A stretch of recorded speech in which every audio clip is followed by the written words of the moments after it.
Hello दोस्तों, स्वागत है आप सभी का हमारे इस online learning platform unities world में। मैं अनुराग मिश्रा आज आप सभी को वर्ष भर में घटित सभी प्रमुख घटनाओं की सूक्ष्म दृष्टि प्रदान करने का प्रयास करूंगा। आने वाले समय में Uttar Pradesh police, RO, Uttar Pradesh PCS सभी एग्जामों के लिए ये करंट अफेयर आपके लिए बहुत ही महत्वपूर्ण होंगे। आने वाले समय में हर एग्जाम में करंट अफेयर पूछने की संभावना बहुत अधिक टेंडेंसी में पाई जा रही है। तो आइए सबसे पहले हम शुरू करते हैं राष्ट्रीय वर्ष भर के प्रमुख राष्ट्रीय घटना चक्रों के बारे में। सबसे पहला क्वेश्चन है हमारा, वाइब्रेंट गुजरात वैश्विक शिखर सम्मेलन 2024 का आयोजन कब किया गया? तो वाइब्रेंट गुजरात वैश्विक शिखर सम्मेलन का आयोजन 10 से 12 जनवरी 2024 के अंतर्गत किया गया। वाइब्रेंट गुजरात वैश्विक शिखर सम्मेलन का यह कुल 10वां संस्करण आयोजित किया गया था। अगला क्वेश्चन है हमारा, पश्चिम बंगाल सरकार ने किस दिन को राज्य दिवस के रूप में मनाने हेतु अधिसूचना जारी की? तो पश्चिम बंगाल सरकार द्वारा पोइला बैसाख अर्थात बंगाली नववर्ष को पश्चिम बंगाल राज्य का स्थापना दिवस मनाने का निर्णय लिया है। यह निर्णय 1 जनवरी 2024 से प्रभावी होगा। पश्चिम बंगाल सरकार ने किस गीत को राज्य गीत के रूप में अधिसूचित किया? तो पश्चिम बंगाल की जो सरकार है उसने बंगलार माटी, जो रविन्द्रनाथ टैगोर जी द्वारा रचित बंगलार जल रचना से लिया गया है, को बंगाल सरकार के राज्य गीत के रूप में अधिसूचित करने का निर्णय लिया गया। ये निर्णय भी 1 जनवरी 2024 से प्रभावी किया गया। अगला क्वेश्चन है, केंद्रीय मंत्रिमंडल ने किस हवाई अड्डे को अंतर्राष्ट्रीय विमानपत्तन घोषित किया? तो केंद्रीय मंत्रिमंडल जो विमान मंत्रालय है उसके द्वारा सूरत हवाई अड्डे को अंतर्राष्ट्रीय विमानपत्तन अर्थात इंटरनेशनल एयरपोर्ट घोषित करने की घोषणा 15 दिसंबर 2023 को हमारे जो विमान मंत्री हैं ज्योतिरादित्य सिंधिया उनके द्वारा की गई। भारत का पहला पूर्णतः इंटीग्रेटेड स्कूल ऑफ सस्टेनेबिलिटी कहाँ लॉन्च किया गया? तो भारत का जो पहला पूर्णतः इंटीग्रेटेड स्कूल ऑफ सस्टेनेबिलिटी है वो 14 दिसंबर 2023 को आईआईटी कानपुर में लॉन्च किया गया। आईआईटी कानपुर में कोटक महिंद्रा बैंक और आईआईटी कानपुर की साझेदारी से यह योजना विकसित की गई है। अगला क्वेश्चन है हमारा, कैश फॉर क्योरी घोटाले में मामले में संलिप्तता के कारण किस सांसद को लोकसभा से अयोग्य घोषित किया गया? तो एआईटीसी अर्थात ऑल इंडिया तृणमूल कांग्रेस की सांसद महुआ मोइत्रा को जो संसद की एथिक्स कमेटी है उसके द्वारा कैश फॉर क्योरी मामले में अयोग्य घोषित करार दिया गया है। महुआ मोइत्रा जो पश्चिम बंगाल से आती हैं और पश्चिम बंगाल की कृष्णानगर लोकसभा सीट से वह सांसद थी, उनको संसद की एथिक्स कमेटी द्वारा अयोग्य घोषित किया गया। तो आप लोग हमको एक कमेंट करके ये बताइए कि संविधान के किस अनुच्छेद के तहत संसद सदस्यों को के अयोग्यता संबंधी निर्णय को लिया जाता है। हमारा अगला क्वेश्चन है, किसके द्वारा क्राइम इन इंडिया 2022 रिपोर्ट जारी की गई? तो क्राइम इन इंडिया रिपोर्ट जो है वो एनसीआरबी अर्थात नेशनल क्राइम रिकॉर्ड ब्यूरो, राष्ट्रीय अपराध रिकॉर्ड ब्यूरो के द्वारा जारी की गई। इस रिपोर्ट के अनुसार प्रति लाख जनसंख्या पर अपराध दर वर्ष 2021 के 445.9 से घटकर 2022 में 422.2 पर रुका है। अर्थात प्रति 1 लाख जनसंख्या पर 422 लोग किसी न किसी रूप से आपराधिक गतिविधियों या किसी अपराध से ग्रसित पाए गए हैं।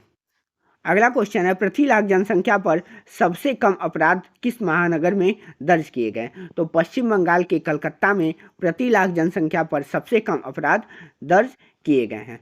विश्व के पहले पोर्टेबल अस्पताल का अनावरण कहाँ किया गया? तो हरियाणा के गुरुग्राम में, जो दिल्ली एनसीआर का एक जिला है, उसमें विश्व के पहले पोर्टेबल अस्पताल का अनावरण किया गया। आप लोग कमेंट करके ये बताइए कि दिल्ली एनसीआर में उत्तर प्रदेश के कुल कितने जिले शामिल हैं और दिल्ली एनसीआर की स्थापना कब की गई थी? जो गुरुग्राम में पहले पोर्टेबल अस्पताल का अनावरण किया गया है उसका नाम आरोग्य मैत्री एंड क्यूब रखा गया है। इस अस्पताल का जो उद्घाटन है वो भीष्म परियोजना के अंतर्गत किया गया है। तो हमारा अगला क्वेश्चन देखते हैं। अगला क्वेश्चन क्या है? तो हमारा अगला क्वेश्चन है, केंद्रीय मंत्रिमंडल ने विशेष रूप से संवेदनशील जनजातियों के लिए किस योजना को मंजूरी प्रदान की? तो केंद्रीय मंत्रिमंडल की जो जनजातीय मंत्रालय है उसके द्वारा प्रधानमंत्री जन मन योजना अर्थात प्रधानमंत्री जनजातीय न्याय महाअभियान की शुरुआत 15 नवंबर 2023 को प्रधानमंत्री जी द्वारा झारखंड के खाटू जिले में की गई थी। 15 नवंबर को एक बहुत ही फेमस जो है जनजातीय नेता का जन्म हुआ था। उन्हीं के जन्म दिवस पर जनजातीय गौरव दिवस मनाने की घोषणा की गई। तो आप लोग कमेंट में बताइए 15 नवंबर को किस जनजातीय नेता का जन्म हुआ था जिसके जन्म दिवस पर जनजातीय गौरव दिवस मनाने की घोषणा की गई थी। और प्रधानमंत्री नरेंद्र मोदी द्वारा 15 नवंबर 2023 को प्रधानमंत्री जनमन योजना की शुरुआत की गई जिसके तहत 75 अति पिछड़ी जनजातियों को जो सामाजिक, शैक्षणिक और आर्थिक रूप से पिछड़ी हैं उनको मुख्य धारा में शामिल करने के लिए सरकार द्वारा विभिन्न योजनाओं के माध्यम से उनका सशक्तिकरण किया जाएगा। तो प्रधानमंत्री जन मन का विस्तारित रूप क्या है? तो प्रधानमंत्री जन मन का जो विस्तारित रूप है प्रधानमंत्री जनजाति आदिवासी न्याय महाअभियान। इसकी शुरुआत कहाँ से हुई? इसकी शुरुआत झारखंड के खूंटी जिले से हुई। इसकी शुरुआत किसने की? इसकी शुरुआत प्रधानमंत्री नरेंद्र मोदी ने की। तो आप लोग ये जरूर याद कर लीजिएगा, हो सकता है ये क्वेश्चन इसी तरह आ जाए कि प्रधानमंत्री जन मन योजना की शुरुआत प्रधानमंत्री ने कब और किस राज्य से की। तो आप लोग इसको जरूर देख लीजिएगा। हमारा अगला क्वेश्चन है, द हम्प नामक द्वितीय विश्व युद्ध संग्रहालय का उद्घाटन कहाँ किया गया? तो द हम्प नामक द्वितीय विश्व युद्ध संग्रहालय का उद्घाटन पासीघाट अरुणाचल प्रदेश में 29 नवंबर 2023 को किया गया। अगला देखिए, अगला है हमारा, केंद्रीय मंत्रिमंडल ने किस समूह को ड्रोन उपलब्ध कराने से संबंधित एक योजना को मंजूरी दी? तो प्रधानमंत्री नरेंद्र मोदी द्वारा 15 अगस्त 2023 को अपने भाषण में प्रधानमंत्री ड्रोन दीदी योजना की शुरुआत की घोषणा की गई थी। इसके अंतर्गत उन्होंने घोषणा की थी कि 15,000 महिला स्वयं सहायता समूहों को सरकार द्वारा 15,000 किसान ड्रोन उपलब्ध कराए जाएंगे। तो उन्होंने यह योजना महिला स्वयं सहायता समूहों के लिए लाई थी जिसके तहत 15,000 महिला स्वयं सहायता समूहों को किसान ड्रोन उपलब्ध कराए जाएंगे जिसके तहत वह किसान ड्रोन को किसानों को किराए पर देंगी जिसके द्वारा किसान अपने खेत में नैनो यूरिया, नैनो डीएपी और उर्वरकों का छिड़काव कर सकेंगे। अगला क्वेश्चन है हमारा, 10,000वें जन औषधि केंद्र का उद्घाटन कहाँ किया गया? तो प्रधानमंत्री 10,000वें जन औषधि केंद्र का उद्घाटन झारखंड के एम्स देवघर में किया गया। कब किया गया? 30 नवंबर 2023 को। अगला क्वेश्चन है, आयुष्मान भारत हेल्थ केयर और वेलनेस सेंटर का नाम बदलकर क्या कर दिया गया? तो आयुष्मान भारत हेल्थ और वेलनेस सेंटर का नाम बदलकर आयुष्मान आरोग्य मंदिर करने का प्रावधान किया गया है। यस बोलबा तब वो सुनाई देगी। अगला क्वेश्चन है हमारा, काशी तमिल संगम का दूसरा चरण कब आयोजित किया गया? तो काशी तमिल संगमम जो है वो काशी और तमिलनाडु की संस्कृतियों का आपस में जोड़ने का प्रयास है। यह हर वर्ष वाराणसी के काशी हिंदू विश्वविद्यालय में आयोजित किया जाता है। तो काशी तमिल संगमम का यह दूसरा संस्करण आयोजित किया गया जो 17 से 30 दिसंबर 2023 के मध्य आयोजित किया गया। यह संगम जो है वो वाराणसी उत्तर प्रदेश में आयोजित किया गया है। अगला क्वेश्चन है हमारा, गुजरात की किस मछली को राज्य मछली घोषित किया गया? तो गुजरात की घोल मछली जो है उसको 21 नवंबर 2023 को राज्य मछली के रूप में घोषित किया गया है। इसके पहले उत्तर प्रदेश द्वारा गांगेय डॉल्फिन को अपने राज्य की राज्य जलीय जीव के रूप में घोषित किया गया है। उसके पहले गांगेय डॉल्फिन को असम राज्य द्वारा अपने राज्य की राज्य जलीय पशु के रूप में नामित किया गया था। सिंधु नदी में जो डॉल्फिन पाई जाती है उसको पंजाब राज्य द्वारा अपने राज्य की जलीय मछली के रूप में नामित किया गया है। विश्व में कुल 4 ऐसी नदियां हैं जिनमें डॉल्फिन पाई जाती हैं। उनमें भारत की 2 नदियां जिनमें सिंधु नदी और गंगा नदी में डॉल्फिन पाई जाती है। ये डॉल्फिन प्रायः अंधी होती है, लेकिन अच्छी शिकारी होने के नाते इनका आर्थिक महत्व और सांस्कृतिक और पर्यावरणीय महत्व है। वर्तमान में ये डॉल्फिन संकटग्रस्त श्रेणी में दर्ज की गई हैं। चाइना की यांगजे नदी और अमेजन नदी में भी डॉल्फिन पाई जाती है। अगला क्वेश्चन है हमारा, किस राज्य के रिस्पॉन्सिबल टूरिज्म मिशन को संयुक्त राष्ट्र विश्व पर्यटन संगठन की ग्लोबल केस स्टडी लिस्ट में शामिल किया गया है? तो केरल के रिस्पॉन्सिबल टूरिज्म मिशन को संयुक्त राष्ट्र विश्व पर्यटन संगठन की ग्लोबल केस स्टडीज में शामिल किया गया है। कब शामिल किया गया? 21 नवंबर 2023 को।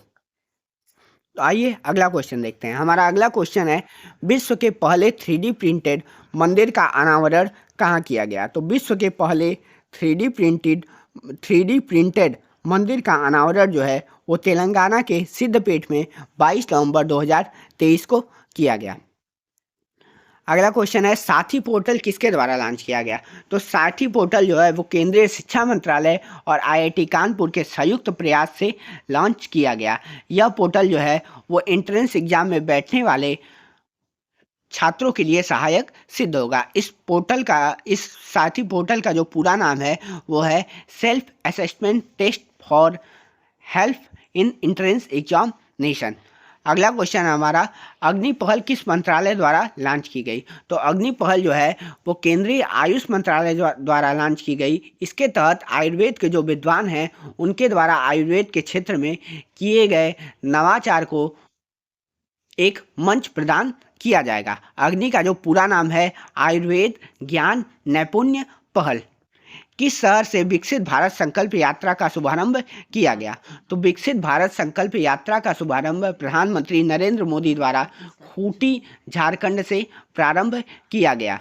15 नवंबर 2023 को राष्ट्रीय जनजातीय गौरव दिवस के रूप में मनाए जाने की भी घोषणा की। 15 नवंबर 2023 को प्रमुख जनजातीय नेता बिरसा मुंडा की जन्म जयंती है। इस अवसर पर प्रधानमंत्री नरेंद्र मोदी द्वारा राष्ट्रीय जनजातीय गौरव दिवस के रूप में मनाए जाने की घोषणा की। किस राज्य द्वारा हर बच्चे के लिए हर अधिकार अभियान लॉन्च किया गया? तो उत्तर प्रदेश राज्य द्वारा 18 नवंबर 2023 को हर बच्चे के लिए हर अधिकार अभियान लॉन्च किया गया। तो नवंबर से जनवरी तक के करंट आपके सामने सूक्ष्म रूप से जो इम्पोर्टेंट क्वेश्चन है वो आपके सामने हमने रखने का प्रयास किया है। आगे जनवरी से लेके नवंबर तक का जो करंट अफेयर है, मुख्य करंट अफेयर है, उसको हम अगली वीडियो में लाने का प्रयास करेंगे। हमारे चैनल पे बने रहें, लाइक करें, सब्सक्राइब करें और शेयर करें, और यहाँ से देखने का प्रयास करें कि करंट अफेयर कितना महत्वपूर्ण है। धन्यवाद दोस्तों। जय हिंद, जय भारत।